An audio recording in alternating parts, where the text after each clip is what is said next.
Welcome back. This is Chicken Philosophy. The Nag Hammadi Scriptures, Part 11. Which I will pick up right where somebody left off last time. Was it? Yeah, it was BT, wasn't it? With the whole Dune thing. Oh, David Lynch. Well, you know, we still haven't found the Benedict, but we got a Black Mary. Anyway. So, here we are. If this is your first time on Chicken Philosophy, or your first time watching Nag Hammadi on Chicken Philosophy, then, is it? Maybe I'm tripping. Then just click here and go to the playlist. Start with part 1. It's better to do that. Bye. Okay. So I'm assuming you're all caught up. The beverage for today is some wine.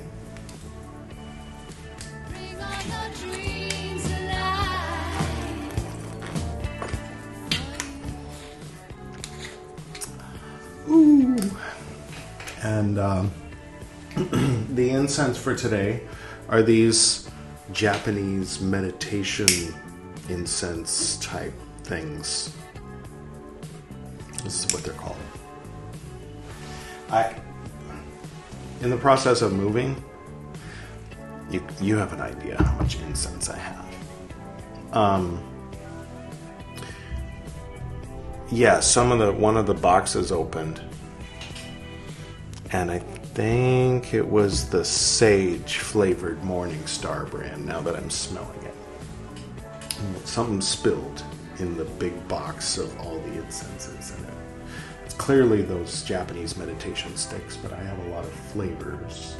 Is that the word? Flavors? I really feel like this thing's leaning, but I don't know. I guess it looks all right. They hung up the curtain rod because the AC was blocking where the old... So, cut short. Now that that's done, I can plant the desk, because the desk was in the way of where the guy was going to be working. But now that he's done with that, the desk is planted where it's going to be. And the phone is where it's going to be, basically. And... So, right, you're interested in all this because you're me, most likely. Otherwise, I should keep going. So I had a plan. I had this plan. That this book, where is it? This was always recommended to me by people. Let's put it up here. It's called Living Gnosis. A Practical Guide to Gnostic Christianity by Tao Malachi. Probably not pronouncing it. Maybe it's Malachi. Speaking of the Japanese Morning Star incenses, it's going to be my bookmark. Temporary bookmark. So, I don't want to read no introductions. I don't want to read no acknowledgments. I'm going to read a paragraph at the beginning of these Nag Hammadi Scriptures. And you and I are together going to slowly read this book, and we'll see. It'll be a race to see whether the Nag Hammadi Scriptures gets finished first, or if this gets finished first at a paragraph an episode. You know what I need? I bet you do. This old thing. All right. Gnosis and Gnosticism. The meaning of Gnosticism. Gnosticism itself actually predates Christianity, going back to pre-Christian mystery traditions of ancient Egypt. If you learned something today. Mesopotamia and Greece. Essentially, these mystery traditions represented inner and secret wisdom that was only disclosed to those who were found worthy and who were initiated, and thus were considered to be among the, quote, chosen, end quote, or, quote, elect, end quote. Aspirants. Now, okay. When someone calls you an aspirant, the point is, so, okay. Aspirant, you know? Or you could just say aspirant and see if anybody notices. Like one who aspires is an aspirant. Just some advice. All right. What? I don't know. Aspirants of the ancient mystery traditions would engage in study and contemplation of their traditions' sacred teachings, the corresponding spiritual practices, and spiritual life. As they made progress, they received initiations of one form or another, and spiritual and metaphysical mysteries were revealed to them, the inmost secret mysteries being revealed through an actual state of divine illumination or an enlightenment experience. At the very heart of these mysteries was the belief that spiritual knowledge and understanding could ultimately come only by way of direct and personal experience, specifically through a conscious evolution of oneself towards the noble ideal, divine being. Right. So, when we're going to read Meccan Revelation, we do bibliomancy with Hafiz and read a poem. That's what we do over there. This is what we do here now. Maybe I'm OCD. I think the stand is bent, so it's like confusing me. Maybe it's fine. And the stand is just all right. Shit. Well, there you go. Don't catch your kimono sleeve on your office chair. More advice from your local neighborhood chicken philosopher. Editor Edward, let's change the music. The Tripartite Tractate. Say that 10 times fast. Introduced and translated by Einar Thomason. The introduction which we're going to read later. Not going to read the introduction. We're going to jump right to it. Introduction. Part 1. Introduction. In order to be able to speak about exalted things, it is necessary that we begin with the Father, who is the root of the all, and from whom we have obtained grace to speak about him. For he existed before anything else had come into being, except him alone. The heading for this next section is called The Father. The Father is singular while being many. For he is first and he is unique, though without being solitary. How else could he be a father? In order to be a father, you have to lead multiple lives. Everybody knows this. You have a family in each harbor. Basic stuff. Sorry. Okay, so that what? From the word, quote, father, end quote, it follows that there's a, quote, son, end quote, full stop. Or daughter? Obviously, right? Is son gender neutral in this case? No, we're talking about God the Father and Jesus the Son. There's no sister. We're not going that far out. This is just Gnosticism. It's just the heretical scriptures of Nag Hammadi. This isn't your local neighborhood channeled UFO thing. There's a spectrum. Have you heard? Never mind. Oh, Yes, that singular one who is the only Father is in fact like a tree that has a trunk, branches, and fruit.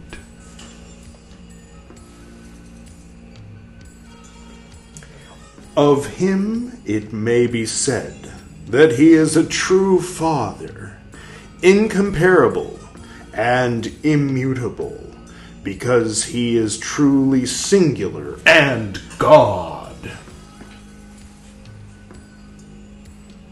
For no one is God for him, and no one is Father to him. He has not been born, and no other has brought him into being. For whoever is the father of somebody, or his maker, himself has a father and a maker in turn. It is certainly possible that he may become the father and the maker of whoever comes into being from him and is made by him. Still, he is not a father in the true sense, or a God with a lowercase g, insofar as someone has given bracket parentheses birth to him and end bracket parentheses has brought him into being. The only Father and God in the true sense, therefore, less than is greater than, it's like not bracket, it's those, I don't know what it's called in this context. I know it's a lesser than symbol and a greater than symbol, but it's being used as parentheses for some reason. Is it emphasis? They don't have a bold, maybe. Is the one who has been born by no one, but who, on the contrary, has given birth to the all, and has brought it into being. He is without beginning and without end, for not only is he without end, being unborn makes him immortal as well, but he is also unchangeable in his eternal being, in that which he is, in that which makes him immutable, and that which makes him great. He does not move himself away from what he is, nor can anyone else force him against his will to cease being what he is. For no one has made him what he is. Therefore, neither does he change himself, nor will another be able to move him from that in which he is, from what he is, from his way of being, or from his greatness. Thus he cannot be moved, nor is it possible for another to change him into a different form, either by reducing him, or challenging him, or making him less. For this is truly and veritably how, it's those weird bracket things again. He is unchangeable and immutable, being clothed in immutability. Thus he is called, quote, without beginning, and quote, without end, end quote. Not only because he is unborn and immortal, but also because, just as he is without beginning, he is also without end. In this manner of being, he is incomprehensible in his greatness, inscrutable in his wisdom, invincible in his might, and unfathomable in his sweetness. Somebody's got a crush. Whichever lady it was in early Christianity there were. Sorry. In the true sense, he alone, the good, unborn, and perfect Father, who lacks nothing, is complete, filled with everything he possesses, excellent and precious qualities of every kind. Moreover, he has no envy. Have you read the Bible? Because it says right there, I'm a jealous God. And maybe that's different from envy. All right. Okay. Moreover, he has no envy, which means that all he owns he gives away, without being affected and suffering no loss by his gifts. For he is rich from the things he gives away and finds rest in what he graciously bestows. Therefore, his manner, his form, and his greatness are such that nothing else exists besides him from the beginning. Neither a place in which he dwells, from which he has gone forth, or to which he will return, nor an original form that he used as a model for his work, nor fatigue that came over him as a result of what he did, nor matter that lay before him and from which he made the things that he made, nor a substance inside him and from which he brought forth the things he brought forth, nor a collaborator with whom he collaborated on the things that he created.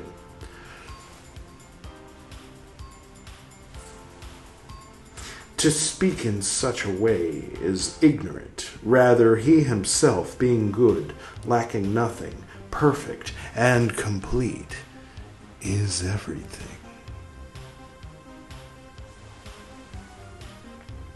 There is no name that suits him among those that may be conceived, spoken, seen, or grasped, however brilliant, exalted, or glorious. It is, to be sure, possibility of whoever wants to give glory. What? Possible to speak such names in order to glorify and praise him, to the extent of the capacity of whoever wants to give glory. But the way he is in himself, his own manner of being, that no mind can conceive, no word express, no eye see, and no body touch. So incomprehensible is his greatness, so unfathomable his depth, so immeasurable his exaltedness, and so boundless his extension.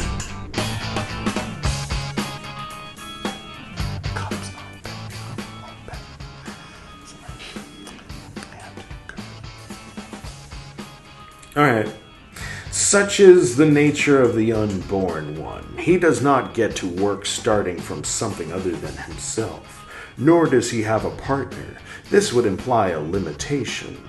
But he has such an existence that he has neither figure nor form that can be perceived by the senses. This means that he is incomprehensible as well, and if he is incomprehensible, it follows that he is unknowable.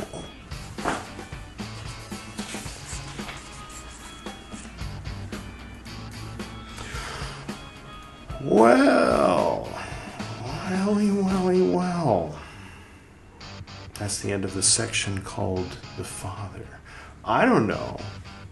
I mean, I guess if you consider that he created the Virgin Mary, then I guess it doesn't count as a partner.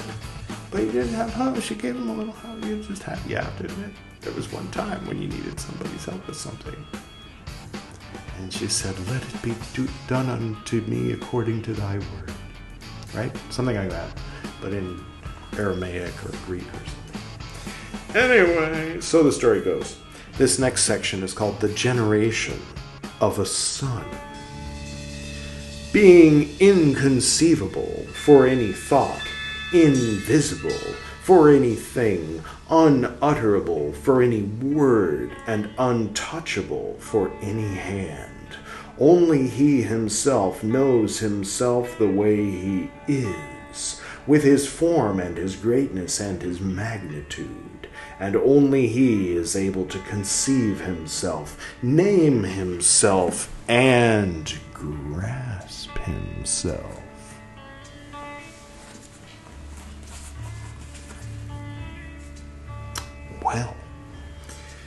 well.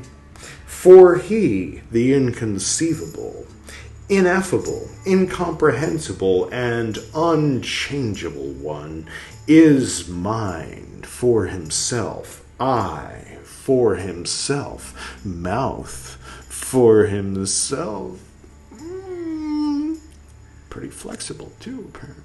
So I hear. So let's dance to me. Sorry. And form for himself, and it is also himself that he conceives, sees, speaks, and grasps. Twice in one run-on sentence. No, that might have been two sentences. Still. All right. That which he conceives, sees, and speaks is nourishment and delight, truth, joy, and rest. And that which he thinks surpasses every wisdom, excels every mind, excels every glory, excels every beauty and every sweetness, every greatness, every depth, and every exaltedness. Now, although he is unknowable in his nature and possesses all those supreme qualities I have described, he is nevertheless able, if he so desires, to grant knowledge in order that he may be known. Out of his abundant sweetness, he possesses power, which is his will. For the moment, however, he holds himself back in silence, he who is the greatest being the cause of the generation of the members of the all into eternal existence. For it is truly his ineffable self that he engenders. It is self-generation, where he conceives of himself and knows himself as he is. He brings forth something worthy of the admiration, glory, praise, and honor that belong to himself through his boundless greatness, his inscrutable wisdom, his immeasurable power, and his sweetness that is beyond tasting. If he is himself whom he puts forth in this manner, it is he himself whom he puts forth in this manner of generation, and who receives glory and praise, admiration and love. And it is also he who gives himself glory, admiration, praise, and love. We are just God loving himself. All right. This is he. What? This he has as a son dwelling in him, keeping silent about him. And this is the ineffable within the ineffable, the invisible, the ungraspable, the inconceivable within the inconceivable. This is how he exists eternally within himself. As we have explained, by knowing himself in himself, the Father bore him without generation, so that he exists by the Father, having him as a thought, that is, his thought about himself, his sensation of himself, and of his eternal being. This is what in truth is meant by, quote, silence, end quote, or, quote, wisdom, end quote, or, quote, grace, end quote, as the latter is also rigidly called. Just as the Father truly is one before whom no (bracket parentheses) other existed, end bracket parentheses, and after (bracket parentheses) whom, end bracket parentheses, for whom no other Son existed, and after whom there is no other. For that reason, he is a firstborn and an only Son. Firstborn because there was no one before him, and the only Son, because there is no one after him.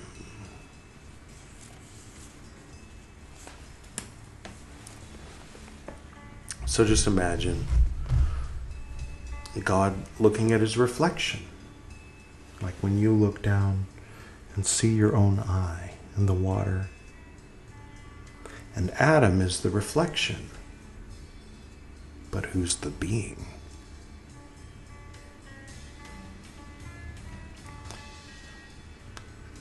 One of these days it'll sink in. If I just keep telling you you're God, one day you'll wake up in the morning and go, yeah, well, I'm God, so what am I going to do today? And then it will all have been worthwhile.